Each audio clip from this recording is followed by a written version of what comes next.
నా గురించి చెప్పాలంటే ఆయన నాకు బాగా పరిచయాలు. నేను ప్రాజెక్టులో పనిచేసినప్పుడు ఆయన చాలా మంచి మాటలు చెప్పేవాడు. ఓదార్చే మాటలు చెప్పేవాడు. దేవుని వాక్యాన్ని గురించి చెప్పేటటువంటి వారి గురించి ఇంకా చెప్పాలంటే చాలా ఉన్నాయి, కానీ ఇప్పుడు సమయం లేదు. కానీ దేవుని కృపను బట్టి ఆయనతో నాకున్న సంబంధాన్ని బట్టి ఆయన దేవుడు నాకు కృపని గుర్తించాడు.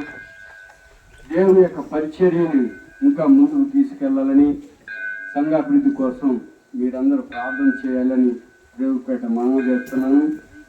ఈ పరిచర్య ఆగకుండా ఘనంగా జరగాలని, వారు విడిచిపెట్టినటువంటి ఆ సేవను, ఆ పరిచర్యను కొనసాగించడానికి దేవుడు మాకు ఆరోగ్యాన్ని, ఆత్మీయ అభివృద్ధిని దయచేయాలని మీరందరూ ప్రార్థన చేయాలని ప్రభుపేట మనవి చేస్తున్నాను.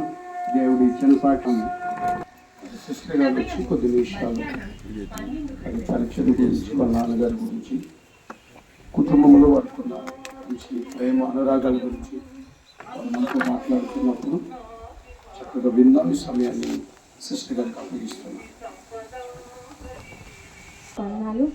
అదేవిధంగా ప్రత్యేకంగా వచ్చిన పాస్టర్ అందరికీ కూడా నా హృదయపూర్వకంగా తెలియజేస్తున్నాను. నేను 4వ అమ్మాయిని. నేను మా హస్బెండ్ నాన్నకి ఈ కూడికి చూసుకొని వెళ్దాం అనుకున్నాం, కానీ తనకి మీటింగ్స్ ఉండడం వల్ల వెళ్ళిపోయాడు. మేము ఢిల్లీలో పరిచర్య చేస్తున్నాము. అయితే ఈరోజు ఈ క్షణము మేము బ్రతికి ఉన్నామంటే, హ్యాపీగా దేవునిలో ఉన్నామంటే, దేవునిలో వాడబడుతున్నామంటే, మొట్టమొదటిగా నేను చెప్పేది ఏంటంటే మా నాన్నని చెప్తాను. నేను స్పష్టంగా మా నాన్న లేకపోతే మేము లేము. మా నాన్న గురించి చెప్పాలంటే 1991లో మేము ఇక్కడికి వచ్చాము. ఆ సంవత్సరంలో మా నాన్న మేము ఇక్కడ పరిచర్యకని ఇక్కడికి వేసినప్పుడు ఇక్కడికి వచ్చాము. అప్పటి నుంచి ఒక 15 years దాకా ఒక పల్లెలోనే పరిచర్య చేసాము. కొన్ని ప్రాబ్లమ్స్ వల్ల మరి మేము ఇక్కడికి రావడం జరిగింది, వేరే చోటికి మార్చడం జరిగింది. కానీ మా నాన్న వేరే చోటకి మంచిగా వేస్తే మేము అక్కడికి వెళ్ళిపోయేవాళ్ళు మా నాన్న వాళ్ళు. కానీ మా నాన్న మీద నిందలేసి అవమానాలు నేను రెండని చెప్పలేను. కానీ ఇక్కడ మేము ప్లేస్ తీసుకున్నప్పుడు ఇక్కడ పక్కన శ్మశానాలు ఉండేవి, కంసలోవి. మరి ఇక్కడ ఈ ప్లేస్ అయితే చిన్న చెట్లు, అడవి, అసలు ఎవరు రావాలన్నా భయం వేస్తుంది. పాములు, కట్ల పాములు అన్నీ విపరీతంగా ఉండేవి. అసలు ఇది చూడటానికే అసలు భయం వేస్తుంది ఇటు వెళ్ళాలన్నా. కానీ అందరూ కూడా ఈ ప్లేస్ మంచిది కాదు, మీరు తీసుకోవద్దని అన్నారు. అయినప్పటికీ కూడా మేము తీసుకొని మరి మేము ఎన్నో కష్టాలు పడ్డాం. అంటే ఎక్కువ నేను మా నాన్నతోనే ఉన్నాము. అందరు హాస్టల్ చదువుకునే వాళ్ళు. అయితే కానీ మేము ఇక్కడికి వచ్చిన తర్వాత కూడా చాలా కష్టాలు పడినప్పటికీ కూడా ఒక్కోసారి తిండి ఉండేది కాదు, ఒక్కోసారి అతనే పస్తు పడుకునే వాళ్ళమి. కానీ మేము ఎప్పుడు కూడా మా నాన్నని ఇసుకించే వాళ్ళం కాదు. అది కావాలి, ఇది కావాలి అని. అందరూ పనులు చేసుకుంటున్నారు కదా, మీరు కూడా పనికి వెళ్ళి సంపాదించుకోండి అనేవాళ్ళు పల్లెలో వాళ్ళు కూడా చాలామంది. అప్పుడు మా నాన్న అనేవాడు, మనం పిలుచుకున్న దేవుడు నమ్మకస్తుడు కదా అని. మేము ఆ దేవుడి మీదే నమ్మకం కలిగి మేమున్నాము. తిండి ఉన్నా లేకపోయినా కానీ దేవుడు మమ్మల్ని నిలబెట్టుకున్నాడు. ఈ క్షణము మేము ఈరోజు బ్రతికి ఉన్నామంటే, ఆయన సేవలో ఉన్నామంటే కేవలం దేవుడు ఇచ్చిన మాకు ఉచితమైన కృప అని నేను చెప్పగలుగుతున్నాను. మా నాన్న గురించి చెప్పాలంటే చాలా విషయాలు చెప్పొచ్చు. ఇంట్లో మేము నలుగురం కాబట్టి నలుగురిలో ఎక్కువ నేనే ఉండేదాన్ని. నా పేరు చింతల్లి అని పిలిచేవాళ్ళు ఎక్కువ మా నాన్న. అయితే మా నాన్న గురించి చెప్పాలంటే ప్రార్థనాపరుడని మొట్టమొదటి నేను చెప్తాను. దేవుని మీద ఆధారపడేవాడు.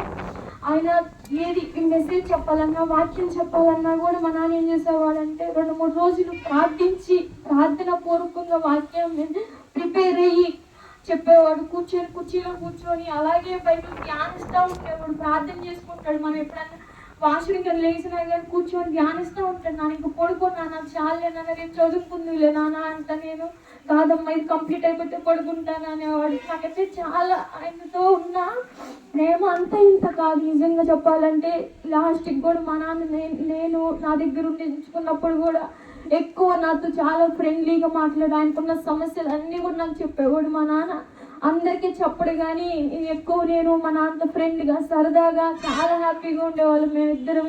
నేనంటే కూడా బాగా ఇష్టపడతాడు మా నాన్న. నేను చేసే వంటకాలు కానీ ఫస్ట్ తీసుకెళ్ళి ప్రేమతో ఆయనకే పెడతాను, ఇంకెవ్వరికి పెట్టను.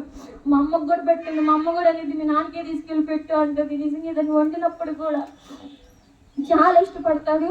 అంతేకాకుండా పరిచయం హాస్పిటల్లో ఉన్నప్పుడు కూడా మా నాన్న ఎక్కువ బైబిల్ చదువుకునేవాడు. ఉదయం నైట్ 4 లేసేవాడు, ఆయన పనులు చూసుకునేవాడు, ప్రేయర్ చేసుకునేవాడు, బైబిల్ చదువుకుంటా ఉండేవాడు. ఎక్కువ దేవుని మీద ఆధారపడేవాడు. చర్చిలో నేను ఒక చోట బాపట్ల దగ్గర తోటవారిపాలెం ఉంటే అక్కడ ఆల్రెడీ ప్రేయర్కి వెళ్ళినప్పుడు ఆ చర్చిలో అన్ని మైక్ సిస్టమ్స్ అన్నీ ఉన్నాయి, వాళ్ళకి ఇది కొరత లేదు, ఇవన్నీ కూడా సంఘస్థులు ఇచ్చారని చెప్పారు పాస్టర్ గారు. చెప్పినప్పుడు నేను వచ్చి మా నాన్ని, నన్ను నువ్వు కూడా చెప్పొచ్చు కదా, చర్చిలో మనకి అన్నీ వస్తాయి కదా, మనం కూడా డెవలప్ అవుతాం కదా అని అంటే మా నాన్న అన్నాడు, అమ్మ మనది అది కాదమ్మా, మన దేవుడి మీద ఆధారపడాలి, మనుషులు ఇచ్చేది కాదమ్మా, దేవుడు ఇచ్చే తీసుకుందాం. ఆయన అభివృద్ధి చేస్తే అభివృద్ధి పొందుతాము, మనుషులు ఇచ్చేది ఎప్పటికైనా కానీ వాళ్ళు మళ్ళీ తెప్పేస్తారు అని మా నాన్న మళ్ళీ చెప్పేవాడు. నిజంగా మా నాన్న ఎవరిని కూడా కానుకలు ఇవ్వమని, దశం భాగాలు ఇవ్వమని ఈ రోజు కూడా అడిగేవాడు, అస్సలు అడిగేవాడు. మేము ఇప్పుడు దాసన్న కృపారావుకులు పరిచయం చేస్తున్నా కానీ వాళ్ళు కూడా అడగరు అసలు నిజంగా. కానీ వాళ్ళు ఇస్తే తీసుకోవడం తప్పనిచ్చి అడగరు. అంతేకాకుండా ఎవరన్నా చర్చికి రాకపోయినా సాయంత్రం వాళ్ళ ఇంటికి వెళ్ళి వాళ్ళు పరామర్శించి ఎందుకు రాలేదు ఏంది అని చాలా ప్రేమతో అడిగేవాళ్ళు. వాళ్ళ ఇంటికి వెళ్ళి ప్రేయర్ చేసి వచ్చేవాళ్ళు. ఎవరైనా బాగలేకుంటుంటే హాస్పిటల్స్కి వెళ్ళి కంపల్సరీగా వెళ్తాడు. ఎవరైనా బాగలేదని చెప్పినప్పుడు ఎంత దూరమైనా వెళ్ళి వాళ్ళ కోసం ప్రార్థన చేసి తిరిగి వాళ్ళకి ఏ ఒకటి ఆయనకున్న దాంట్లోనే ఇచ్చేవాడు. అంత ప్రేమగా ఉండేవాడు మా నాన్న గురించి చెప్పాలంటే ఎంత చెప్పినా అది తరగలేదు. కానీ మా నాన్న లేడని మాత్రం నాకైతే ఎప్పుడు అనిపించదు. నిజంగా ఏదన్నా నా జీవితంలో ఏదైనా జరిగిందంటే ఎమ్మిటినే మా నాన్నకు ఫోన్ చేసి చెప్తా. హాస్టల్లో ఉన్నా కానీ మా నాన్నతో మాట్లాడుకుని ఒక్కరోజు కూడా ఉండేదాన్ని కాదు. ఈ క్షణము కూడా ఏదైనా పని చేసుకుంటా నా కళ్ళంపటి నేను అలా కారిపోతా ఉంటే మా నాన్న గుర్తొస్తే నిజంగా ఏదైనా పని చేసుకుంటే ఎంత బాధపడతాను ఎవరికి చెప్పుకోలేను. ఎందుకు మా నాన్న తీసుకెళ్ళాడు నాకు చాలా బాధ వేసిద్ది నిజంగా చెప్పాలంటే. కానీ ఇక్కడ ఉండకంటే కుటుంబంలో శ్రమలు కావచ్చు, చర్చిలో కావచ్చు, ఏదైనా కావచ్చు, అక్కడే మా నాన్న ప్రశాంతంగా ఉన్నాడని నేను ఇప్పుడు సంతోషిస్తాను కొన్నిసార్లు. కానీ మా నాన్న ప్రతి ఒక్కరిని కూడా ప్రేమించేవాడు, ఎవరిని కూడా ఏ మాట అనేవాడు కాదు. చాలా మంచివాడు. నిజంగా మనుషుల్ని ఎక్కువగా నమ్ముతూ ఉంటాడు మా నాన్న. నిజంగా చెప్పాలంటే ఎవరు ఏదైనా చెప్పారంటే వాళ్ళు నమ్ముతాడు, వాళ్ళకి సహకరిస్తాడు, హెల్ప్ చేస్తాడు. ఆయన పెద్ద కోటీశ్వరుడు కాదు, అలాంటి మిడిల్ క్లాస్ ఫ్యామిలీ కూడా కాదు. మాకు చాలా పేదరికం నుంచి వచ్చాము, కానీ దేవుడి మీద ఆధారపడి బతికే వాళ్ళం మేము. అయితే మా నాన్న మాత్రం మీ పాస్టర్లు అంటే చాలా ప్రేమ, వాళ్ళకి మంచిగా చూడాలని, మంచి భోజనం పెట్టాలని ఎప్పుడు అంటూ ఉండేవాడు. ఇంట్లో అంటాడు, చిన్నమ్మ ప్రేయర్ చేయమ్మా, దేవుడి సేవకుల మీటింగ్ ఉంది, వాళ్ళ కోసం మనము మంచి భోజనం పెట్టాలని చెప్తా ఉండేడు మా నాన్న. నాకైతే చాలా హ్యాపీ అనిపించేది. అయినా మా నాన్న మన దగ్గర ఏమీ లేదు కదా, నన్ను ఎక్కడ తీసుకొస్తానన్న దేవుడే సహాయం చేసి నిజంగా ఆ సమయానికి నిజంగా దేవుడు చాలా హెల్ప్ చేశాడు. అన్ని ద్వారాలు ఓపెన్ అవి ప్రేయర్ అనగానే ఎక్కడెక్కడ వాళ్ళ నుంచి డబ్బులు వేసేవాళ్ళు డాడీకి మాత్రం. నిజంగా నాకైతే చాలా హ్యాపీ అనిపించేది. నాకు ఏదైనా సమస్య ఉన్నప్పుడు కూడా మొట్టమొదటిగా మా నాన్నకి చెప్పేదాన్ని, మా నాన్న నువ్వేం చేయొద్దమ్మా, ప్రేయర్ చేయి. ఫస్ట్ అయితే కసురుకునేదాన్ని మా నాన్న, ఏందని ఎప్పుడు ప్రేయర్ చేయి అంటావు అనుకునేదాన్ని. తర్వాత ప్రేయర్ చేసినప్పుడు ఆ మేలు పొందుకున్నప్పుడు తెలుస్తుంది. అంతేకాకుండా మరి కుటుంబంలో కూడా మమ్మల్ని అందరినీ కూడా మంచిగా చదివించారు. అంతేగా అందరికీ కూడా పరిచర్యలో ఉండాలని ఆయన కోరిక. లాస్ట్కి ఆయన కోరిక ఏది మిగిలిపోయిందంటే చర్చి కట్టాలని ఆశ. అది కూడా శాంక్షన్ అయింది. కానీ మా నాన్నకి హాస్పిటల్లో ఉండడం వల్ల అది వెళ్ళిపోయింది. దేవుని కృపను బట్టి మరి చర్చి కట్టాలని మీరు అందరూ కూడా ప్రేయర్ చేయాలి. మరి అంతేకాకుండా మా అన్నయ్యకి వివాహం చేయలేదు, అది వివాహం జరగాలని ఆడు చెప్పిన మాట అసలు వినాడు. అదే మా నాన్నకి బాధ అసలు నిజంగా చెప్పాలంటే. ఎన్నోసార్లు సంబంధాలు చూసినా కానీ సరిగ్గా వచ్చేవాడు కాదు, అలా ఉండేవాడు వాడు. కానీ మా అన్నయ్య ప్రేయర్ చేయండి మీరందరూ, మా అన్నయ్య వాడి కూడా మారాలి, మంచిగా సేవ చేయాలని మా నాన్న కోరిక. కానీ మా నాన్న మాత్రం ఎవరిని బలవంతం పెట్టేవాళ్ళు కదా. నేను చనిపోయిన తర్వాత మీరే సేవ చేయాలి, మీరే నడిపించాలని ఎవరికి ఏం చెప్పలేదు. కానీ ఆ దేవుడు పిలుచుకుంటే పరిచర్య చేయండి, దేవుడు పిలుచుకోకపోతే ఇంకా అది మీ ఇష్టం అని మాకే వదిలేసేవాడు. అంత మంచివాడు మా నాన్న. మమ్మల్ని ఎవరిని కూడా ఇబ్బంది పెట్టేవాడు కాదు. దేవుడి కృపను బట్టి మా నాన్న ఇక్కడ లేనప్పటికీ కూడా పరిచర్య మరి కృపారావుకులు దాసన్న మరి నమ్మకంగా ఒక బాధ్యతగా పరిచయం చేస్తాం. ఎవరు వచ్చినా రాకపోయినా నిలబడి, ఇంతకు ముందు కూడా మేము లోపల ఉన్నప్పుడు ఎవరు వచ్చేవాళ్ళు ఒక మంచం అడ్డం మీకు మా ఫ్యామిలీ వరకు మేము, మా అమ్మ, మా నాన్న, మేము ముగ్గురమే కూర్చొని ప్రేయర్ చేసుకునేవాళ్ళం. ఆ ప్రేయర్ అట్లా అట్లా కొనసాగుతూనే ఉంది, ఆగిపోలేదు. కానీ విశ్వాసులు కొన్నిసార్లు వస్తారు, కొన్నిసార్లు రారు. అయినప్పటికీ కూడా మేమైతే దేవుళ్ళలోనే ఉంటాము. అంతేకాకుండా మా పరిచర్య అభివృద్ధి చెందాలని మీరు అందరూ కూడా ప్రార్థన చేయండి. ఇది నా చిన్న సాక్ష్యం. దేవుడు దీవించును గాక. హల్లెలూయా చెప్దాం. హల్లెలూయా. మంచి సాక్ష్యం ఇద్దాం. దైవజనుల సమయం పోయే ముందుగా ఒక మాట చెప్పి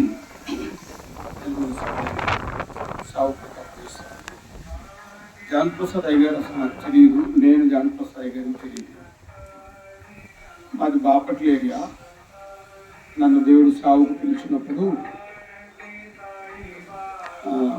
ప్రకాశం జిల్లాకు సేవకి వెళ్ళాలని దేవుడు మాట్లాడాడు.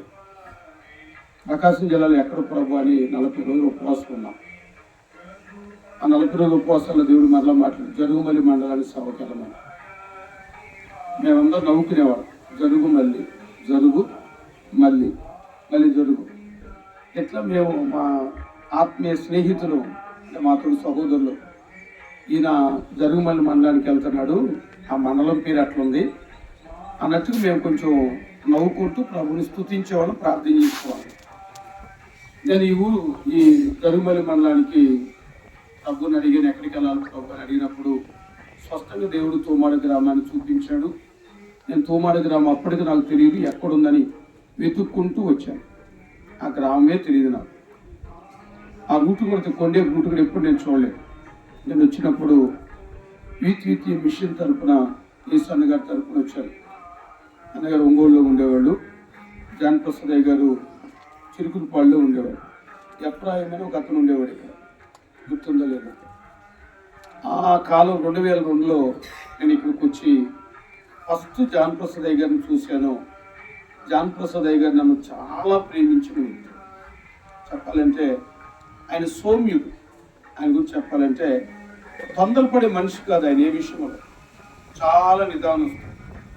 వస్తుందని కక్కుర్తుపడి తీసుకునేవాడు కాదు, లేదని బాధపడే మనిషి కూడా కాదు. ఉన్న దాంట్లోనే సర్దుకునేవాడు. భాస్కర్ ఇక్కడ ఉంటే నేను ఇంటి నుంచి ఆ తూమా నుంచి దాగుండూరు సైకిల్ వేసుకొచ్చి అక్కడి నుంచి ఇక్కడికి వచ్చేవాడిని. అక్కడ వాళ్ళు ఒక చిన్న ఇంట్లో ఉండేవాళ్ళు. భాస్కర్ గారు చాలా ప్రేమతో నన్ను చేర్చుకుని ఆ పరిస్థితుల్లో కూడా నాకు భోజనం పెట్టేవాడు. నేను అక్కడ నుంచి వస్తే ఆ పరిస్థితిలో కూడా నాకు భోజనం పెట్టేవాడు. మా ఇద్దరి మధ్య ఆత్మీయ బంధం కొంచెం బాగా దాస్ గారికి అప్పటి నుంచి తెలుసు, ఇప్పటికి తెలుసు. మంచి ప్రేమ ఏర్పడింది. నేను తుమాడు వచ్చి 2002లో ఒక చిన్న మందిరం రేకుషం చేయాలంటే నాకు ఎవరు తెలియదు కదా భాష గారు. ఇక్కడ ఆ రోజు నేను పునాది వేయించడానికి దాని ఏమంటారంటే స్తంభం, సిమెంట్ పోల్ నిలబెట్టడానికి ఇక్కడ నుంచి దైవజుడిని జాన్ ప్రసాద్ అయ్య గారిని పిలిపించాను. ఈరోజు నా పరిచర్య కట్టబడిందంటే, ఈరోజు మేము దేవుని మహాకృపలో ఆ ఊర్లో పరిచయం చేస్తున్నామంటే, ఆ రోజు దైవజనుడు వచ్చి ఆ రాత్రి నా దగ్గర ఉండి రాత్రంతా కన్నీరు కార్చి నాతో కలిసి ప్రార్థన చేసి ఉదయాన్నే లేచి ఇద్దరం కలిసి వెళ్ళి ప్రార్థన చేసి సిమెంట్ పూలు నిలబెట్టాం. ఆయనే నా చర్చిలో ఫస్ట్ సిమెంట్ పూలు పునాది వేసి ప్రార్థన చేసి ఆయిల్ వేసి నిలబెట్టిన వ్యక్తి జాన్ ప్రసాద్ అయ్య గారు. దేవుని మహిమ కలుగునుగా. చెప్దాం హల్లెలూయా, చెప్దాం హల్లెలూయా. అక్కడి నుంచి ఆయన అంటే నేను ఒక నెలలోనే మానుకున్నాను. ఆ సంస్థలో నేను లేను, ఎందుకంటే వాళ్ళు ఇక్కడి నుంచి నన్ను వెళ్ళిపోమన్నారు. నా దర్శనమేమో తూమాడు గ్రామంలో పరిచయం చేయలేదు, దేవుని చేత్తో. వాళ్ళేమో నన్ను ఇక్కడి నుంచి పొల్లలచెరు మండలానికి వెళ్ళమన్నారు. కాదులే అయినా ఇక్కడే ఉంటారని చెప్పి నేను నీకు సహాయం ఇవ్వనన్నారు. ఇవ్వకపోయినా పర్లేదులే, మీరు ఇవ్వకపోయినా నన్ను పిలిచిన దేవుడు కదా, పోషించే దేవుడు కదా, నేను ఉన్నాను. ప్రభు దేవుని మహాకృపల పరిచర్య అలాగే కొనసాగుతూ వస్తుంది. జాన్ ప్రసాద్ అయ్య గారితో మాకున్న బంధం చాలా మంచి బంధం.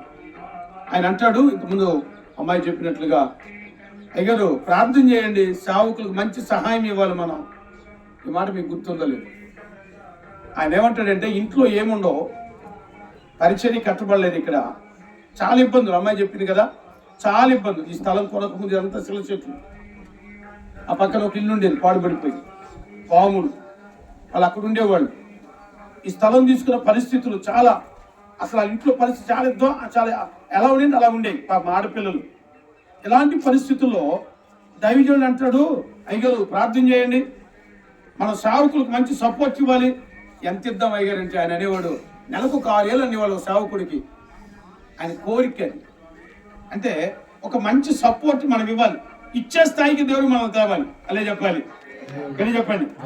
ఇప్పుడు ఈ పరిస్థితి ఉంది. రానున్న దినాలలో వారి బిడ్డలను ఆ స్థాయికి దేవుడు, పరిశుద్ధాత్మ దేవుడు నడిపించునుగాక. ఆ కృప వారికి అనుగ్రహించునుగాక. ఆ ఆశీర్వాదము దేవుడు ఈ పరిచర్యలో నిలిచి ఉన్నట్లుగా పరిశుద్ధాత్మ దేవుడు సహాయము చేయునుగాక. చెప్దాం హల్లెలూయా, హల్లెలూయా. వాస్తవానికి దావీదులు మన మధ్య లేకపోయినా భారముతో వాక్యాన్ని ధ్యానం చేసే వ్యక్తి ఆయన. నిజం, అది నేను కూడా సాక్ష్యం. ఆయన ఎక్కువగా ప్రార్థన చేస్తాడు, భారముతో వాక్యాన్ని ధ్యానం చేస్తాడు, చక్కగా రాసుకుంటాడు సబ్జెక్ట్. ఎక్కడ ఎప్పుడు వాక్యం చెప్పమన్నా నిలబడి వాక్యం చెప్పడానికి సిద్ధంగా ఉండేవాడు. కానీ చూస్తున్నట్టు ఉండేవాడు కాదు. తల జడకుండా దూముకునేవాడు, జేబులు పాకెట్లు ఎప్పుడు దూనుండేది. ఆయన మెయింటెనెన్స్ చాలా ప్రత్యేకంగా ఉండేది. బ్యాగ్, ఇంట్లో పరిస్థితి ఎట్లా ఉన్నాయి కానీ బయటకు వస్తుంటే మాత్రం ఎక్కడ సావుకుడు లోటు ఉన్నట్టుగా ఎవరికి చూపించేవాడు కాదు. రెండోది, ఎప్పుడైనా సావుకుడు వస్తే ఏం ఫుడ్ పెట్టేవాడు తెలుసా? నేను ఇప్పటికీ ఆ ఫుడ్ తిని మర్చిపోలేదు. ఏం పెట్టాడు తెలుసా? బాదం పప్పు, జీడిపప్పు, పిస్తా పప్పు, ఖర్జూరం, ఇవన్నీ ఆకులు వేసి అవి ఇచ్చేవాళ్ళు సేవకులకి. అసలు నా కళ్ళం నీళ్ళు పడిపోయి, ఏంటి జాన్ ప్రసాద్ అయ్య గారు ఇంట్లో పరిస్థితి ఎలా ఉంటే ఎలాంటి భోజనం పెడతాడా? ఇలాంటి పరిస్థితి వాస్తవండి. మనం ఎప్పుడు కూడా మర్చిపోకూడదు. కానీ దైవజనుడు జాన్ ప్రసాద్ అయ్య గారు మాత్రము సావుకుల్ని ప్రేమించే విషయంలో, సావుకుల్ని ఆదరించే విషయంలో, సావుకుని చూచే విషయంలో ఒక మంచి మనసు కలిగిన వ్యక్తిని చెప్పడంలో అతిశయోక్తి లేదు. ఆ సావుకుల కొరకు, సావుకుల కొరకు, మరి బిడ్డల కొరకు, సంఘము కొరకు ప్రార్థించేయండి. మరి కృపాలయ్య గారు, దాసు గారు ఆ పరిచయం నడిపిస్తున్నారు. వారి కొరకు మీరు అందరూ ప్రార్థించాలి. మనం చేస్తూ ఈ సమయాన్ని దైవజనులకు అప్పగించిన తల ఉంచండి, చిన్న ప్రార్థన చేసుకోండి. తల ఉంచండి, ప్రార్థించేద్దాం. మన మధ్యలో ఉన్న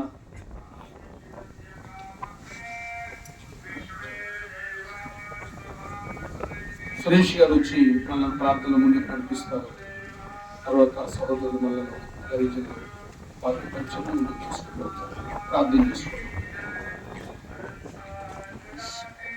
పరిశుద్ధుడా, ప్రేమ కలిగిన మా తండ్రి, గొప్ప దేవుడా, నీ పరిశుద్ధమైన, పవిత్రమైన, శ్రేష్టమైన, ఉన్నతమైన గొప్ప నామమును బట్టి స్తుతిస్తున్నాను, స్తోత్రాలు చెల్లిస్తున్నాను ప్రభువా. నాయనా, మీ ప్రియ దాసులు జాన్ ప్రసాద్ అయ్య గారిని నీ నామ ఘనత కొరకై మీరు ఇచ్చినటువంటి ఆయుష్ కాలంలో నమ్మకస్తుడిగా మంచి సాక్ష్యం కలిగి పరిచర్యలో పరుగులెత్తారు తండ్రి. ఈ నామ ఘనత కొరకై తన పిల్లల్ని పెంచుకున్నాడు నాయన. అప్పగించినటువంటి పని అంతటిని అలా నమ్మకమైన మంచి దాసుడిగా తండ్రి నీ నామంలో ప్రభువ పరిచర్యని తండ్రి కడముట్టించారు ప్రభువ. నీకు స్తోత్రాలు నాయన. ఈ సమయంలో ప్రభువ నాయన మీ దాసుల గురించి చెప్పబడినటువంటి సాక్ష్యాన్ని బట్టి స్తోత్రాలు ప్రభువ. నాయన పరిశుద్ధుడా, ఇది కేవలము నీకు మహిమ కలుగునట్లుగా ఈ కుటుంబాలను మీరు దీవించండి. మిగిలి ఉన్న పరిచర్యని ప్రభువా నీ బిడ్డలు సాగుకుని చేస్తా ఉండగా విశేషమైన కృపనిచ్చి దైవాత్మ చేత నింపి ఈ పరిచర్య మునుపటి కంటే మరి అత్యధికముగా అభివృద్ధిలోనికి మీరు తీసుకురమ్మని ప్రార్థిస్తున్నాం. ఈ సమయ సందర్భాన్ని ఉద్దేశించిన ఆయన సేవకులు మీ పక్షంలో నిలబడి మీ మాటలు అందిస్తుండగా మీ సహాయము వేడుకుంటూ ప్రతి ఒక్కరికి కావలసిన మాటలు అనుగ్రహించమని మేము తగ్గబడుతూ నీ నామాన్ని హెచ్చించుకుంటూ యేసు క్రీస్తు పరిశుద్ధ నామమున స్తుతించి ప్రార్థన చేసి అడిగి వేడుకుంటున్నాం పరమ తండ్రి, ఆమేన్. ప్రార్థించిన సేవకు ప్రత్యేక వందనాలు. ఈ సమయాన్ని దైవజనులకు అప్పగిస్తున్నాను. వారు వచ్చి కొద్ది విషయాలు దేవుని వాక్యాన్ని మనతో పంచుకుంటున్నారు.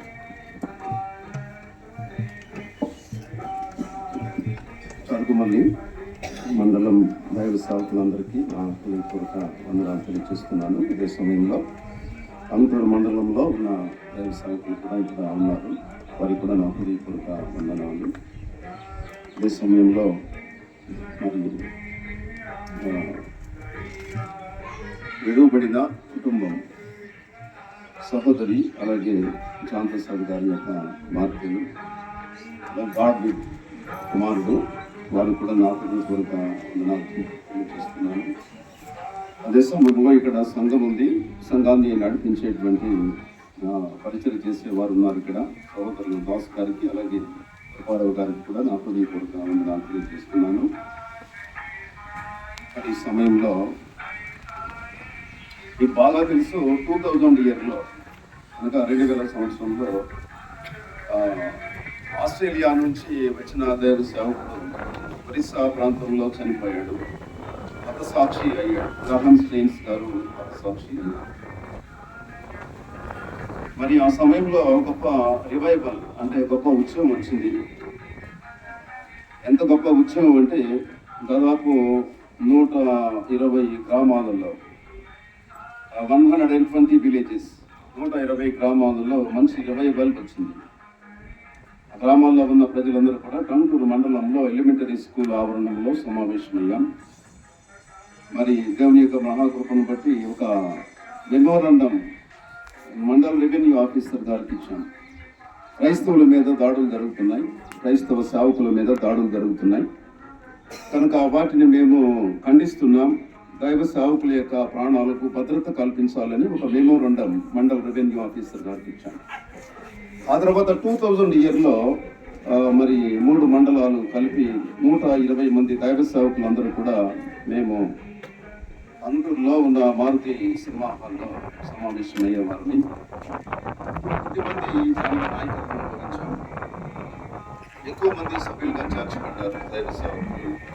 ఒకసారి అక్కడ మేమందరం కూడా మార్నింగ్ ఒక 10 o'clock ఉదయం 10 గంటలకు సమావేశం అయినప్పుడు జాన్ ప్రసాద్ గారు వచ్చారు. ప్రభునందు నిద్రించిన మన తోటి దైవ సేవకులు, భారంగా ఈ ప్రాంతంలో దేవుని సేవ చేసిన దైవ సేవకులు, ప్రభునందు నిద్రించిన దైవ సేవకులు వారు ఆ ప్రాంతానికి వచ్చారు.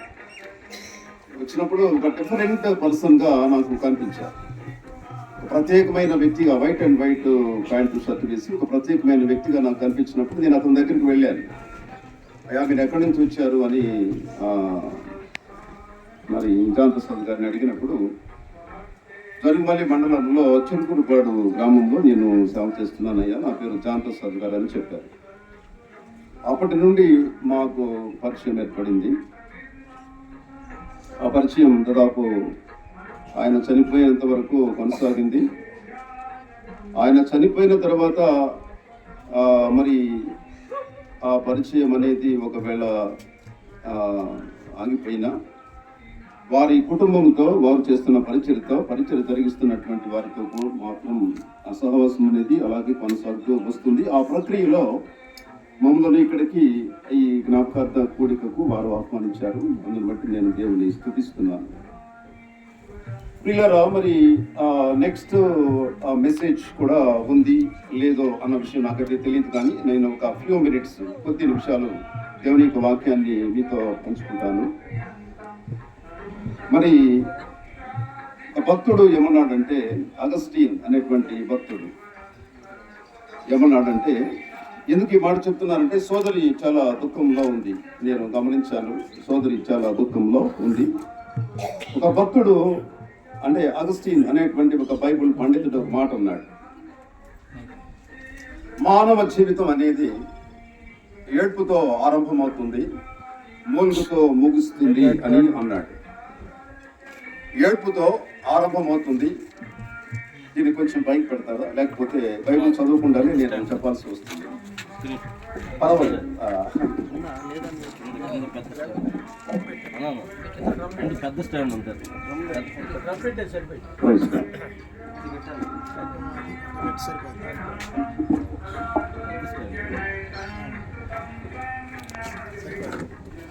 థ్యాంక్స్ అయ్యా మీకు టైప్ చేస్తారా.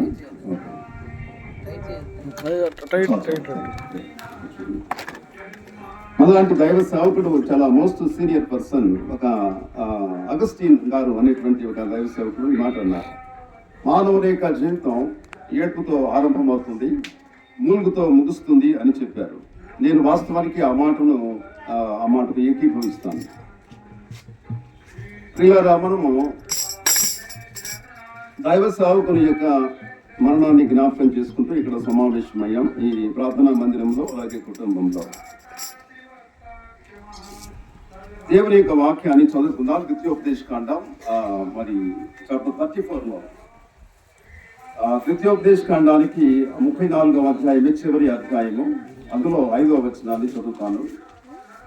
మీ దగ్గర బైబిల్స్ ఉంటే దయచేసి చూడండి. ఒకవేళ బైబిల్ లేకపోతే నేను చెప్పే మాటలు శ్రద్ధగా వినాలని ప్రభు నామంలో తెలియజేస్తున్నాను. యెహోవా సేవకుడైన మోషే యెహోవా మాట చొప్పున మోయాబు దేశములో మృతి నొందెను. యెహోవా సేవకుడైన మోషే ఎవరు అనంటే యెహోవా ఏర్పాటు చేసుకున్న సేవకుడు. ప్రభునందు నిద్రించిన దైవ సేవకుడు జాన్ ప్రసాద్ గారు ఎవరు అనంటే యెహోవా ఏర్పాటు చేసుకున్నటువంటి సేవకుడు. పరిశుద్ధాత్మ ద్వారా యెహోవా ఏర్పాటు చేసుకున్నటువంటి సేవకుడు మరి జాన్ ప్రసాద్ గారు. మోషే గారు యెహోవా మాట చొప్పున మోయాబు దేశంలో మృతి పొందినట్లుగా మనకు తెలుస్తుంది. వాస్తవమే, ఎందుకంటే మోషే గారికి ముందే చెప్పాడు ప్రభువారు, దేవుడైన యెహోవా ముందే చెప్పాడు, నీవు కనాన దేశంలోనికి ప్రవేశించవు, కనాన దేశాన్ని నీవు కళ్ళతో చూస్తావు, అంతేగాని ప్రవేశించవు అని మోషేకు దేవుడు ముందే చెప్పాడు. కాబట్టి ద్వితీయోపదేశకాండంలో చాప్టర్ 34లో 5లో ఆ మాట కరెక్ట్ గా వ్రాసింది. యెహోవా మాట చొప్పున మృతి పొందాను అని వ్రాసింది. ఈరోజు ప్రియులారా, దైవ సేవకుడు జాన్ ప్రసాద్ గారుని మరణాన్ని ఉద్దేశించి యెహోవా మాట సెలవిచ్చాడా, లేక మరి యెహోవా మాట సెలవియ్యకుండా ఆయన చనిపోయాడా అన్న విషయాన్ని గమనించినట్లయితే, జాన్ ప్రసాద్ గారికి దేవుడు నీవు పలానా దినాన చనిపోతావు అని ఒకవేళ సెలవు ఇచ్చి ఉండకపోవచ్చు, కానీ యెహోవా మాట చొప్పునే ఆయన ప్రభునందు నిద్రించాడు అని నేను గట్టిగా నమ్ముతాను. ప్రియులారా, మరి మరణం అనేది ఒక ఆధిక్యత అని మనొక బైబిల్ పండితుడు అన్నాడు. సేవ చేయటం అనేది ఆధిక్యతే. లోకంలో సేవ చేయటం అనేది ఆధిక్యతే. ప్రైమ్ మినిస్టర్ కంటే అండ్ చీఫ్ మినిస్టర్ కంటే అండ్ మెంబర్ ఆఫ్ పార్లమెంట్ కంటే and member of legislature assembly MLA కంటే మినిస్టర్ కంటే కూడా దేవుని తర్వాత ఆధిక్యతతో కూడిన స్థానం ఏది అని అంటే సేవకుడే.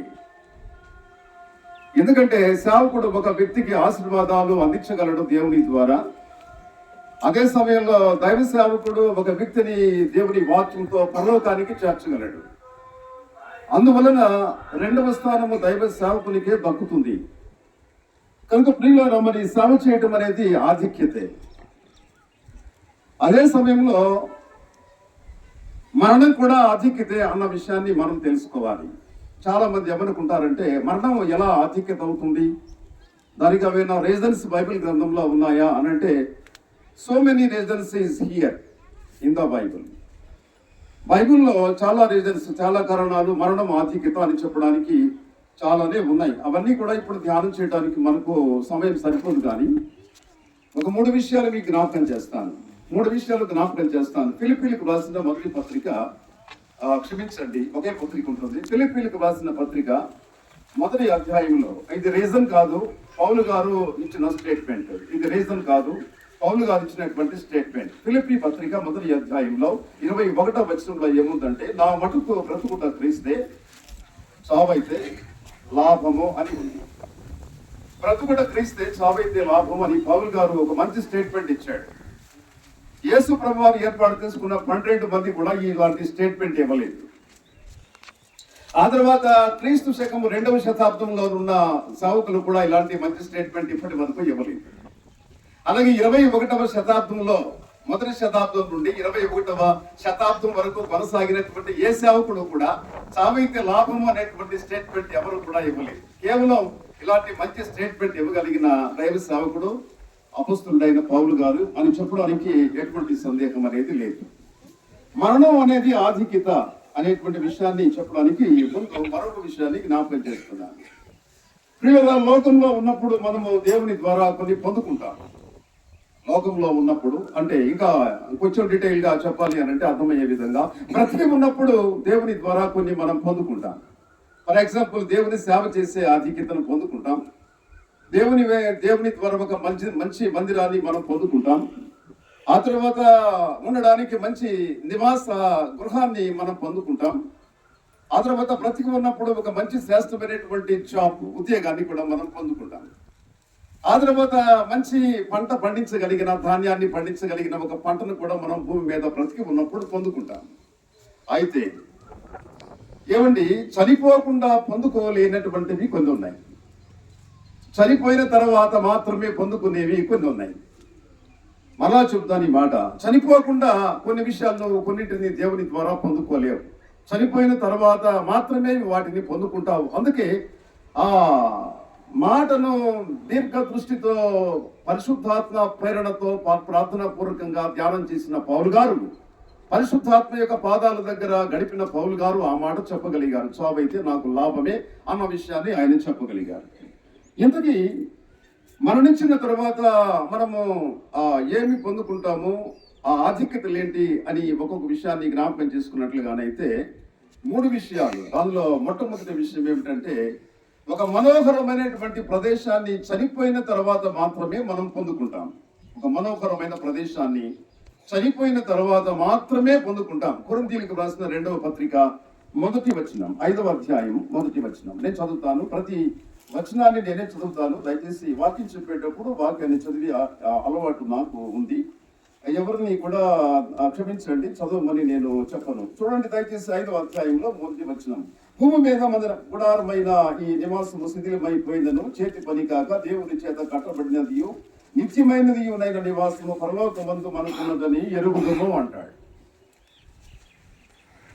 పౌలు గారు కొరింథీ సంఘానికి 2 లెటర్స్ రాశాడండి. 2 లెటర్స్ లో, సెకండ్ లెటర్ లో చాప్టర్ 5 లో మొట్టమొదటి వచనంలో ఎంత శ్రేష్టమైన మాట ఇక్కడ రాశాడంటే, భూమి మీద మన గుడారమైన నివాసము శిథిలమైపోతుంది అనే పదాన్ని రాశాడు. దీనిని కొంతమంది శరీరంతో పోల్చారు ఈ గుడారాన్ని. కొంతమంది దీనిని ఎలా వ్యాఖ్యానం చేశారు అని అంటే, రియల్ గా ఉన్నది ఉన్నట్లుగా వ్యాఖ్యానం చేశారు. రియల్ గా ఉన్నది ఉన్నట్లుగా అంటే ఒక హౌస్ తో దీన్ని వ్యాఖ్యానం చేశారు. ఒక స్థలంలో నిర్మించబడిన హౌస్ తో మరి దీనిని వ్యాఖ్యానిస్తే, మరికొందరు డీప్ స్టడీలోకి వెళ్ళి దీనిని ఆ శరీరంతో పోల్చారు ఈ గుడారాన్ని. ఓకే, నేను రెండిని కూడా సమర్థిస్తాను. ఎవరి వ్యాఖ్యానంలో తప్పులేదు. సో ఇవి 2 కూడా శిథిలమైపోతాయి. ఎందుకు 2 వ్యాఖ్యానాల్లో తప్పులేదు అని అంటే, ఈ 2 శిథిలమైపోతాయి కనుక వాళ్ళు అలా వ్యాఖ్యానించారు. గుడారము శిథిలమైపోతుంది, అండ్ నెక్స్ట్ మనం ఏర్పాటు చేసుకున్న ఒక మంచి హౌస్ కూడా, ఇల్లు కూడా అది శిథిలమైపోతుంది. అయితే శిథిలం కానటువంటిది ఒకటి ఉంది. అదేమిటి అని అంటే, చేతితో దానిని నిర్మించలేదు.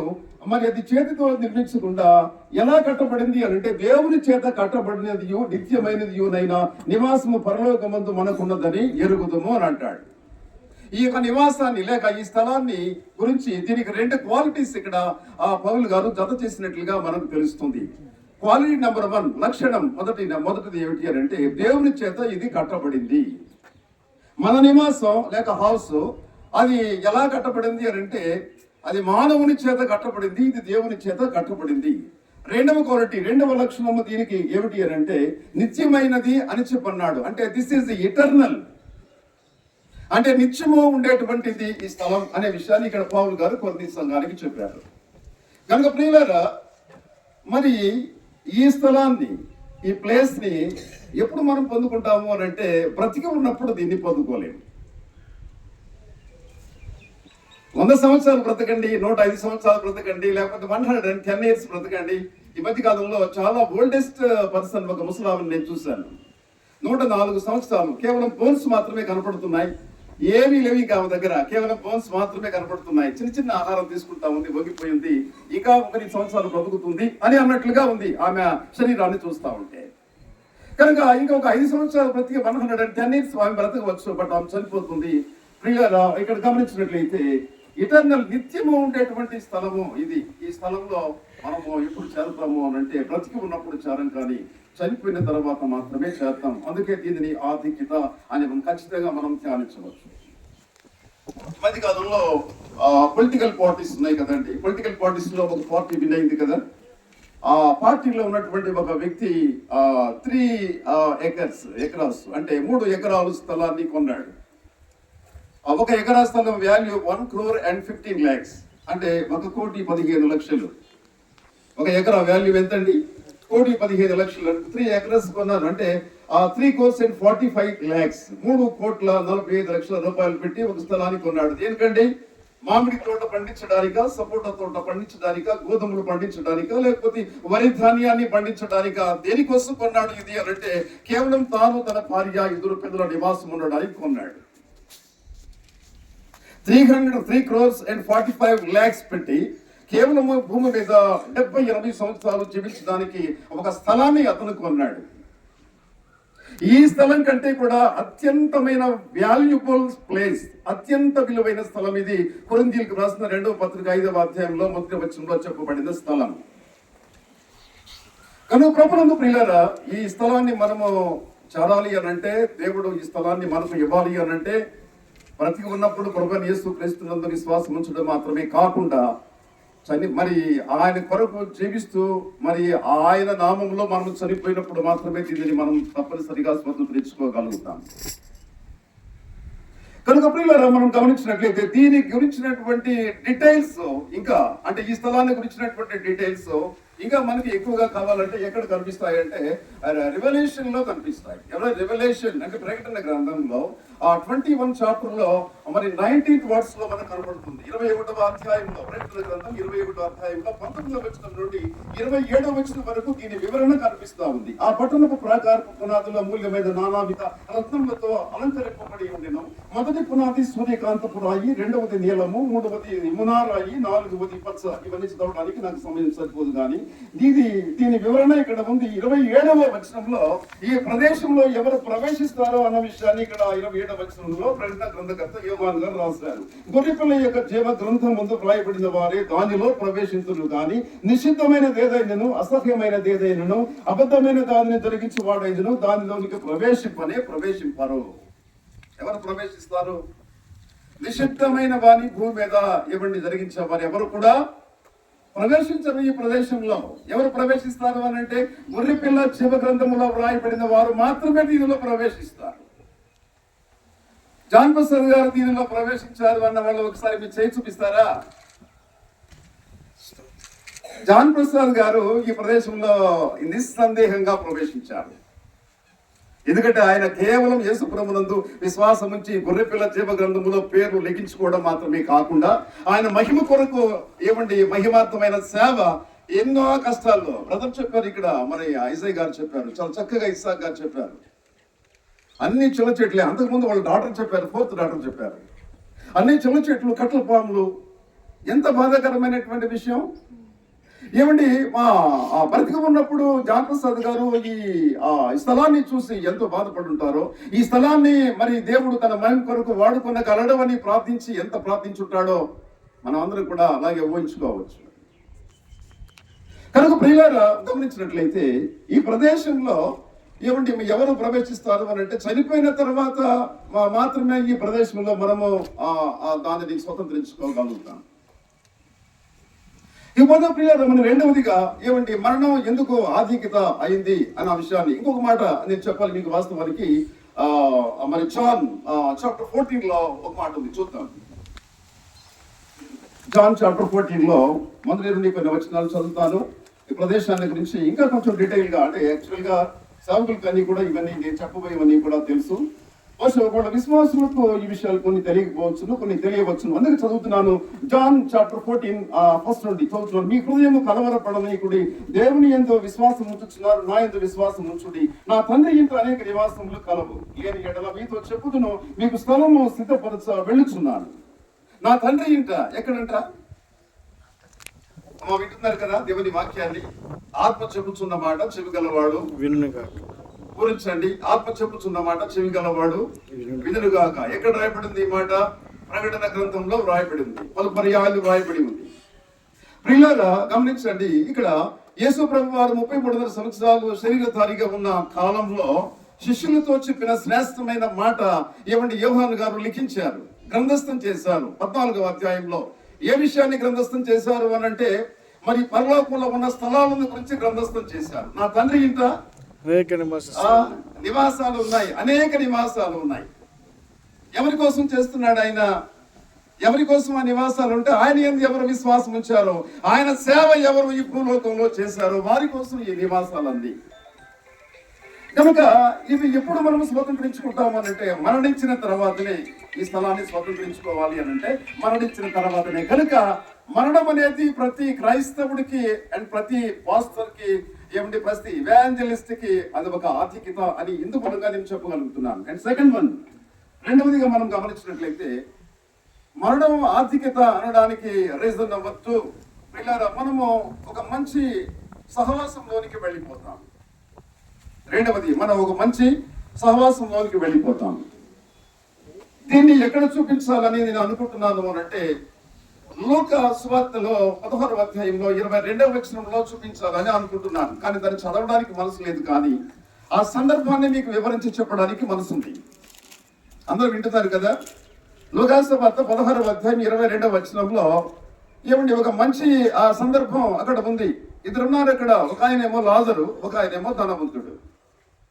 ధనవంతుడు చనిపోయాడు, పాతి పెట్టబడ్డాడని వ్రాయబడింది.